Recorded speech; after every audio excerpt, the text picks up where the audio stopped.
everyone, it's time for Skylar's 7-month milestone update. Right?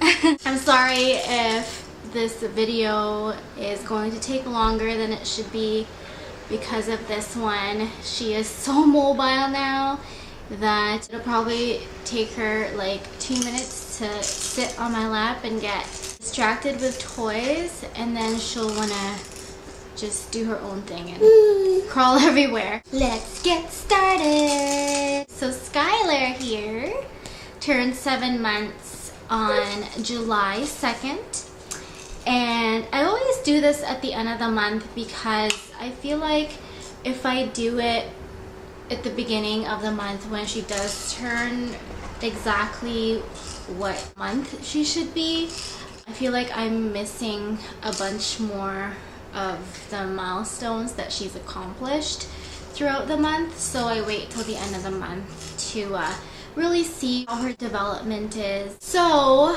a lot of things has happened and she has accomplished, I feel like she's accomplished a ton for a 7-month-old. She is crawling really well. She started using her walker not too long ago. Now she's using that and walking around the house with it. I don't know if you guys follow me on Instagram, but I post some videos of Skylar. Whenever I do catch her progressing, I would just bust out my phone because it's the easiest and I always have my phone on me. Aside from my vlogging camera, sometimes it's charging. See what I mean, you guys? Like, it is hard to keep her still now. She learned how to climb up the stairs. Crazy. She knows how to play peekaboo. She knows how to joke around. When you're mad at her, she knows how to just like make you smile. I try not to crack when she does it, when I say no. As far as her milestones go, she can grasp more things now. I did start to feed her more of a variety of foods. I'm not just sticking to her baby foods. Now I'm more like feeding her what we're eating as well. So like pasta and stuff like that. I'm feeding her that. I'm just cutting it up in small pieces. Sometimes I just leave it on her tray and she will just grab it and feed herself. I do feed her those little cereal puffs. She loves this stuff.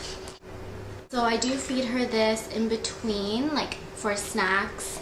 Also fruits with it, and her mums as well. I feel like now she is better with strangers. At first, she does, if she doesn't know you, she will cry still, but it takes her a while to warm up to you. She'll eventually warm up to you. Give her probably like an hour or so and she's fine. She is walking around furniture. This girl, I swear, she wants to walk so bad.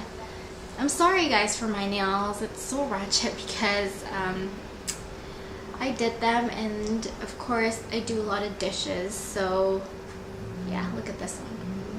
Anyways, also this girl, if you take something away from her and she doesn't like the fact that you did that, she has a little temper tantrum. She knows how to say hi and she knows how to give kisses. She has this little phone in her walker and she takes it out, and I always pick it up and I'm like, hello, oh, it's phone for you, it's daddy. So now every time she'll pick it up and she'll be like, da da da da.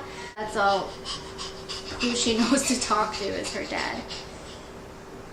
This one right now, what I just did there, when I took my phone away for a little bit, she kind of starts to get all fussy and has a little temper, but she knows when no means no. We're pretty stern with it. She'll get it after a while. Bouncing up and down. Your baby can now support some of her weight on her legs and she loves to bounce. What's more, she'll probably be able to sit unsupported, which will free her hands for exploring, and she'll turn when sitting to reach a desired object. She may even be able to get into a sitting position from lying on her stomach by pushing up on her arms. Learning to grab. Your baby's fine motor skills are coming along too. By now, she can probably scoop things up with just one little hand and transfer them from one hand to the other fairly easily. She may also be able to clasp her hands together and sit a two-handled cup with your assistance. Before long, you'll probably notice the noise level increasing, not only because of your baby's babble, but also because she'll find out how much fun it is to bang objects together. Encourage fine motor activity. Place a toy just out of your baby's reach and watch her try to get it. If she cries because she can't quite get it, keep giving her relaxed encouragement, but not the toy. She's just venting frustration and will become more physically confident more quickly if you don't make everything too easy for her. After a few tries, she'll be able to lean forward to grab it and then straighten herself again. Of course, this will give her ideas, and she'll soon be rocking back and forth on her hands and knees and may crawl or repeatedly roll over to move about the room. Aid her explorations and mobility by dressing her in loose, comfortable clothes. Teething. While your baby may already have begun teething, the average is 5 or 6 months, though it can start as early as 3 months or as late as 12 months. About now, you can expect to see the two bottom central incisors followed by the upper central incisors, and eventually the two lateral incisors. Don't be alarmed if your baby has gaps between some of her teeth. Teeth often come through the gums at odd angles, and any spaces commonly disappear after all 20 baby teeth have broken through. Once your baby starts teething, you can expect more drooling and experimenting with sounds as she adjusts to having these strange new things in her mouth. I haven't seen any signs of her teething yet. I mean, sometimes I see her bottom incisors coming out, but then the next thing I know, they're like back in. So I don't know. Like I'm not in a rush or in a hurry for her to have teeth right away, but I'm just kind of expecting the worst with what my friends had told me that have had kids and have had babies that are going through the teething stage right now. They said it's kind of like having a newborn again because you're awake at odd times again. They cry just out of the blue, and they get rashes and drool a lot more. But with her, I don't know if it's because of the fact that she has her amber beads, but she hasn't really been drooling that much since I put it on her. I don't know if that's the case. Testing your authority. By now, you may already have found yourself telling your baby that the telephone is not a toy. Or maybe in your house, the reminders revolve around her tossing her rattle in your face. The fact is, at this age, your baby may begin testing your authority by refusing to follow your directions or entreaties. When she pushes back, she's not being disobedient or willful. She's just curious and simply can't remember things for more than a couple of seconds at a time. The best tactic is to use a simple no, then distract her, which is what we do. If we find something, like I said earlier, if we take it away from her, well, before we do take it away from her, I always say like, no, you can't because, and I always follow it with a reason why, so that later on she'll understand why I'm taking it away from her.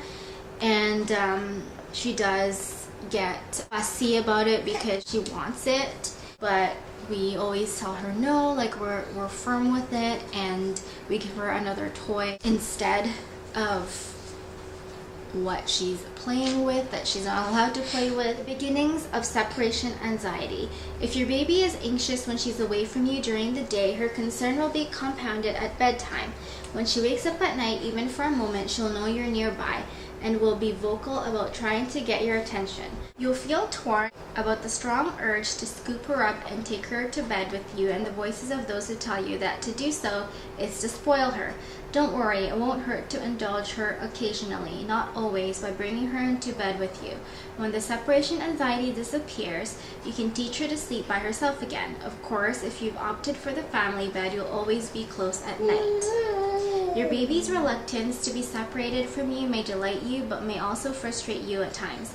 In either case, it might help to load a laundry basket with her toys and move it and her from room to room, so you can get the jobs that need doing around the house done while enjoying each other's company. When she does cry at night, I do pick her up and I bring her to bed with me, yes, but I do feed her a bottle, make her go back to sleep again, and then I bring her back to her. I always bring her back to her crib because I'm always afraid that she is going to fall off the bed. Recognition skills.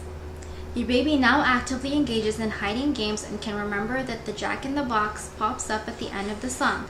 She's also able to recognize different tones and inflections and may burst into tears if you speak harshly. So yes, she does know how to play hide and seek. She loves Itsy Bitsy Spider. Like, we have this thing that every time I sing to her at the end of the song, I would like tickle her, and she braces herself each time I sing it because she knows it's coming. So I don't know, I think that's just like really cute. Figuring out how objects relate. Your baby's beginning to understand how objects relate to one another in three-dimensional space. She may be able to sort toys, grouping items such as blocks by size. And if she admires her reflection in a window and you suddenly appear behind her image, she's likely to turn and look for you instead of believing that you're in the mirror itself. If you've noticed that a simple game of peekaboo is absolutely fascinating to your baby, it's because she's also starting to understand object permanence and loves games where people or things appear and disappear. In fact, one of the easiest ways to keep a 7-month-old occupied is by hiding an object under a blanket for her to discover. True enough, simulating toys and games. Your baby enjoys playing the same game over and over because she likes predictability. In addition to peekaboo, try adding classics such as Round and Round the Garden and Patty Cake to your repertoire. At this age, babies also tend to gravitate towards stuffed animals, both big and small. Sorry guys, Skylar is playing around her toys. Most likely, one will emerge as a favorite security object and will soon be covered in dribble and have to accompany you everywhere. When adding new members to your soft toy collection, look for soft, well-stitched stuffed toys that can be washed. Other good toys include balls, nesting cylinders, pop-up toys, and large dolls. She does sleep with her stuffed animals in her crib, and whenever she wakes up, sometimes she doesn't even fuss or cry right away. She'll play with her stuffed toys. If your baby has a favorite plaything or two, you may start to realize that the expression "as easy as taking sweets from a baby" no longer applies. While it used to be easy to remove things from her grasp, you may now find her protesting loudly when you take toys and other things away. Yes, like I said earlier, whenever we take something away, she fusses. Now reading this, I understand why. This is why I do this every month, you guys. For me and for Skylar, and because I am so behind on writing in her baby book that now I just look back at her milestones in video, and it helps me with remembering what she's accomplished and what she's progressed with so that I can write it in her baby book. Last but not least, is my baby developing normally? Remember, each baby is unique and meets physical milestones at his or her own pace. These skills are simply a guide to what your baby has a potential to accomplish. If not right now, then shortly. So that's it, you guys. There's Skylar's 7-month update.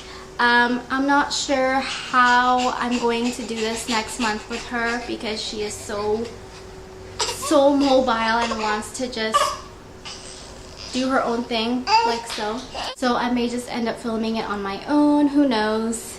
Depends on how she really is. Alright guys, that's it. We'll see you guys at Skylar's 8-month milestone update. Okay, bye guys. See you next month. This girl turns 8 months in a week. So we'll see you at the end of August.